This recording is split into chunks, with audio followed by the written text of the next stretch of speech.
Sam Pitroda राजनीति की दुनिया में एक ऐसा नाम है जिसे शायद ही कोई नहीं जानता होगा। इंदिरा गांधी, राजीव गांधी और मनमोहन सिंह के सलाहकार रह चुके पित्रोदा इस समय इंडिया ओवरसीज कांग्रेस के अध्यक्ष है, विदेश में रहते हैं। पित्रोदा अपने काम से कम अपने बयानों से ज्यादा चर्चाओं में रहते हैं। उनका बयान कांग्रेस के लिए हमेशा सिरदर्दी बन जाता है। पार्टी के पास उसे डिफेंस करने के बाद और कोई चारा नहीं बचता।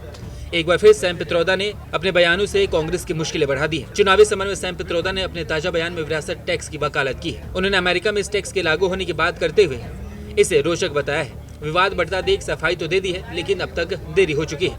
आइए सैम पित्रोदा के उन बयानों की चर्चा करते हैं जो पहले भी विवादों में रह चुके हैं। सैम पित्रोदा ने अपने हालिया बयान में विरासत टैक्स या फिर कहें कि इनहेरिटेंस टैक्स की वकालत की है। उन्होंने कहा है कि अमेरिका में विरासत टैक्स लगा है। फर्ज कीजिए अगर किसी के पास 10 करोड़ डॉलर की संपत्ति है तो वो मरने के बाद 45% संपत्ति बच्चों को दे दी जाती है और 55% सरकार को दे दी जाती है। इसका सीधा मतलब है कि जो संपत्ति आपने अपने जीते जी बनाई उसकी आधी मरने के बाद जनता के लिए छोड़ना होता है। उन्होंने कहा कि यह बहुत रोचक कानून है, वही भारत में ऐसे कानून नहीं है। अपने बयान पर सैम पित्रोदा ने सफाई पेश करते हुए कहा है कि मैंने टीवी पर अपनी बातचीत में सिर्फ एक उदाहरण के तौर पर अमेरिका के वारिस टैक्स का जिक्र किया था।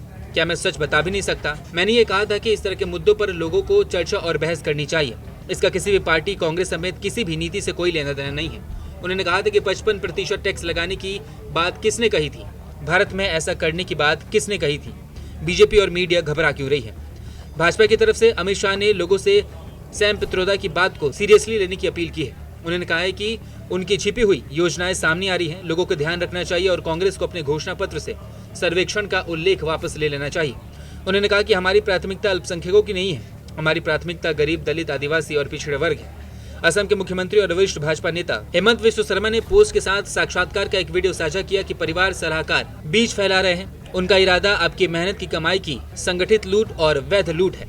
पिछले साल के लोकसभा चुनाव यानी 2019 में उन्होंने सिंह दंगों पर कुछ ऐसा कह दिया था जो कि कांग्रेस के लिए दिक्कतें पैदा कर दी थी। उन्होंने भारतीय जनता पार्टी पर आरोप लगाते हुए कहा था कि 1984 का क्या, आपने अपने 5 साल में क्या किया उसकी बात करिए। 1984 में जो हुआ वो हुआ। इस बयान पर खूब हंगामा मचा था। मोदी ने भी संसद में कहा था कि कांग्रेस पार्टी के एक मार्गदर्शक अमेरिका में बैठे हैं जो कहते हैं कि जो हुआ था वो हुआ था। वह गांधी परिवार के बेहद करीबी भी हैं। साल 2019 में ही उन्होंने एक और बयान दिया था। एक टीवी इंटरव्यू में उन्होंने कहा था कि मिडिल क्लास को स्वार्थी नहीं होना चाहिए, उन्हें अधिक से अधिक टैक्स देने के लिए तैयार रहना चाहिए। मध्यम वर्गीय परिवार को रोजगार और अधिक अवसर मिलेंगे। इस बयान ने भी कांग्रेस की मुश्किलें बढ़ाई हैं और पार्टी को डैमेज कंट्रोल करना पड़ा था। पित्रोदा यही नहीं रुके। उन्होंने 2019 के ही पुलवामा हमले पे कहा था कि हमले तो होते रहते हैं, मुंबई में भी हमला हुआ था। उन्होंने बालाकोट एयर स्ट्राइक ऑपरेशन पर सबूत भी मांगे थे। साल 2023 में सैम पित्रोदा का एक और बयान कांग्रेस के गले की फांस बन गया था। उन्होंने राम मंदिर के बहाने कहा था कि मंदिरों से बेरोजगारी, शिक्षा और स्वास्थ्य जैसी समस्याएं हल नहीं होंगी। हमारे देश में बेरोजगारी, महंगाई, शिक्षा जैसी समस्याएं हैं, लेकिन इसके बारे में कोई बात नहीं करना चाहता। पित्रोदा ने यह बयान अमेरिका में राहुल गांधी की मौजूदगी में दिया था।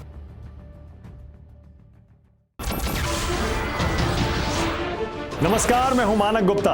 अगर आपको हमारा ये वीडियो पसंद आया हो तो इसे लाइक और शेयर जरूर करें और हाँ, हमें सब्सक्राइब और फॉलो करना ना भूलें ताकि आप देश और दुनिया की कोई खबर मिस ना करें। तो जुड़े रहिए हमारे साथ और देखते रहिए न्यूज़ 24।